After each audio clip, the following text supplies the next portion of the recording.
So, is Twisted Tower worth it? One outlet gave this 100 out of 100 and called it their new favourite game of the year. Another gave it a 2 out of 10 and called it sloppy, buggy and derivative. Same game, same week. Here's what they found, what they all agree on and where I land. That is not a difference of opinion. That is a gap so wide that somebody has to be describing a different experience. And it turns out that's more or less exactly what happened. Because buried in those reviews is a disagreement about something that isn't a matter of taste at all. One person says the game barely ran. 3 others say they didn't hit a single problem between them. 10 outlets have published scores. The average sits at 79. Players on Steam have it at 94% positive. So the interesting question isn't whether it's good, it's why one person got a completely different game to everybody else. Twisted Tower is from Atmos Games, published by 3D Realms. $15, PC, single player. You're a war veteran walking into an abandoned 1950s theme park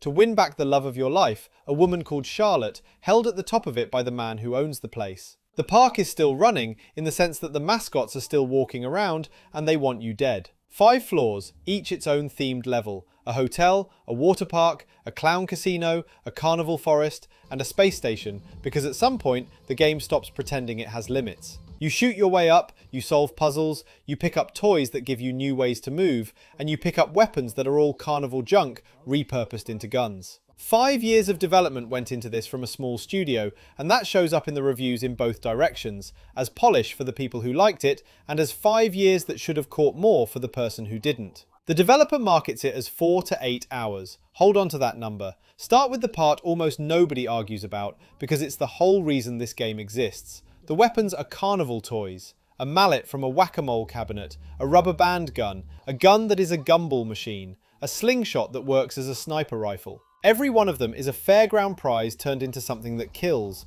The comparison that stuck with me came from Tim Bowman, who put them alongside Ratchet & Clank for sheer inventiveness. That's high praise for an indie shooter. Ratchet is the series people reach for when the guns are the best thing in the game. Over at ZTGD, a gun that shoots marbles was called the most satisfying weapon he has used in a game. Not in this game, in a game. And the dissent isn't where you'd expect. The 2 out of 10 doesn't say the weapons are bad. It says a gun that appears to be a gumball machine is fun, at first, then calls the whole arsenal 10 carnival-themed reskins of the usual suspects. 9 outlets found the toy box delightful. 1 found it a paint job. Note the words at first though. That qualifier is doing a lot of work, and we're coming back to it. Now, the level design, and this is the first place the reviews split properly. The positive read is that the 5 floors are distinct and stuffed with detail. Hilariously weird details, in the words of Heidi Hawes at Way Too Many Games, who landed on an 8.5. The stages are built around switches that rotate walls, staircases, or an entire room onto its head, which Tim Bowman singled out as the clever part. The negative read is the exact opposite. A loop that ushers you through linear corridors in search of levers that open more corridors, with lengthy backtracking through hallways, that's Jeffrey Bunting at the Wand Report, and the hidden areas meant to reward exploring were, in his words, simply alcoves and rooms in plain sight. Both can be true at once, and I think they are. A layout with multiple paths is still a corridor if you never notice the other path. The difference between a clever rotating room and a lever hunt is whether the game made you feel clever for finding it, which is a polish problem, not a structure problem, and polish is exactly what these two sides disagree about. Combat is where the split gets uncomfortable, because these aren't just different opinions, they describe different mechanics behaving differently. The positive side is emphatic. Fast-paced with responsive controls, according to Way Too Many Games, with new weapons arriving often enough to keep it fresh the whole way through. Satisfying and meaty, with real weight behind each swing, according to Tim Bowman. Great gunplay with satisfying feedback when you kill something over at ZTGD. A thrill ride from start to finish at Dual Shockers. Against all of that sits one sentence. The violence is all mindless target practice. That's the Wand Report. And then the detail that made me stop. The movement toys are the game's signature idea, and using them in combat all but guarantees that enemies hit you, according to that same review. It also flagged enemies with shields that only take damage on the shield even when you attack the body. That one is either a bug or a design choice that reads exactly like one, and not one other outlet mentions it. Here's the thing that ties it together, and it's the most useful part of this whole video. Much of one reviewer's time with this was spent moving like he was walking on the moon. Slowdowns, constant stutters, skips that propelled him forward without input. And here's what matters. Dropping the settings to the bare minimum mitigated the problem, but did not fix it. That's Jeffrey Bunting. Now line that up. Never encountered any bugs or weird technical issues at all. That's Tim Bowman. Few bugs or hiccups to even think of. Dual Shockers, who scored it 90. Didn't experience many issues at all. Gamer Social Club, also 90. 3 different reviewers, 3 clean runs. Those cannot all be describing the same build behaving the same way. And once you know one person was fighting a game that stuttered and shoved him around, every other complaint he made looks different. Mindless target practice is what combat becomes when your aim keeps skipping. Movement abilities guarantee you get hit if the movement itself is unreliable. Secrets look like plain alcoves when walking anywhere is a chore. None of that makes his criticisms invalid. His experience was real.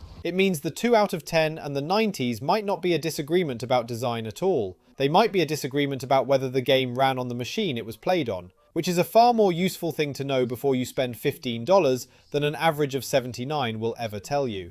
2 more things, and the first is where I was wrong going in. I expected the story to be the weak link. It isn't. Compelling, urgent, and suitably twisty at Gamer Social Club. A genuine love letter to the dramatic narrative of BioShock at Dual Shockers. Twists that legitimately landed, according to Tim Bowman. Even the ambiguity got praised. GameSpace liked how much of the plot is left open to interpretation. The dissent is real, but outnumbered. What narrative we do see is spectacularly shallow. The Wand report again. And even the 8.5 finished with unanswered questions that bothered her the more she thought about them. Cutscenes are the one thing nobody defends. The person who liked the twists most called them pretty bad to look at. BioShock is the comparison at least 5 outlets reached for independently. Then length, and the numbers get strange. The developer markets it as 4 to 8 hours. One reviewer finished in under 4. Others put it at 2 to 4, at 4 to 6, at 5 to 7. At ZTGD, it took 8. That's a 6-hour spread on a game this small, which tells you how much of it is optional. What nobody said, at any score, is that it overstayed. Even the 2 out of 10 called the runtime refreshingly short, the kindest 3 words in that review. So, is Twisted Tower worth it? Here's where I land. Buy it. $15 for a game where every gun is a fairground prize is obvious value, and the thing it does best is the thing it does constantly. But check that it runs before you get attached. Play an hour, and if it stutters or shoves you around, refund it inside Steam's 2-hour window instead of fighting it for another 5. Because the worst review this game got reads like somebody who did exactly that fight, and the best ones read like people who never had to. Here's where everyone else landed. Try Hard Guides. 100, their new favourite game of the year. ZTGD, 95, a throwback to the best 7th generation shooters crossed with boomer shooters. Dual Shockers and Gamer Social Club, 90 each. One for the polished 5 years of development bought, the other for a twisted story told well. Way Too Many Games, 8.5. COG Connected, GameSpace, Loot Level Chill and Game Blast, 80 each. The classic shooter you always wanted. A world you want to live in. Noisy Pixel, 70, for compelling environments and a bizarre arsenal. The Wand Report, 2 out of 10. Sloppy, buggy, and derivative. And here's what they agree on, which is the part actually worth having. 9 of the 10 liked the weapons, and the 10th conceded their fun before deciding they were reskins. That's as close to unanimous as this gets. Nobody said it was too long. Not one person at any score in a year of 80-hour games. And the complaint that decides everything, the one about the game not running, appears in exactly 1 review out of 10. So it comes down to this. If you want a short, weird, mechanically generous shooter, this is an easy recommendation at $15. If your patience for technical problems is low, spend the first hour finding out which version you got. That first hour is the whole gamble, and Steam gives it back if it goes wrong. Links below. If you've played it, did it run clean, or did you get the moonwalking version? I think that answer explains the entire score range, and I want to know which way it splits.